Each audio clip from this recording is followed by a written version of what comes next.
જહાજને રોકી વિપત વેળાએ જહાજ વાટું મારી જોતી. અરે સામત, આ મારી બેન જહાજ શું લખે છે? વીરા નવઘણ, મારા મંડવામાં જવતન વેળાએ તે મને કોલ આપેલો હા, કે માંગીને બેની જહાજ મારા શરીરની ચામડીની મોજડી બનાવીને તારા પગમાં પહેરાવો ને બેની જહાજ. તોય તારા બાપુ તેઓએ ગોદરના ઋણમાંથી હું મુક્ત થાવેલ નથી. હા, અને મેં કહેલું વીરા નવઘણ કે મારું આ કાપડું તારી પાસે લેવું રહ્યું. સમય આવે ત્યારે હું માંગીશ. જે કાપડું હું આજ માંગુ છું વીરા નવઘણ, આ નવઘણના ખોળિયામાં પ્રાણ હોય અને બેન જહાજને આપેલું વચન ભૂલી જાય એવો ભૂલ તો ક્યારેય ન ઉગે.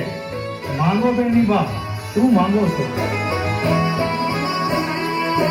જાલે જીજી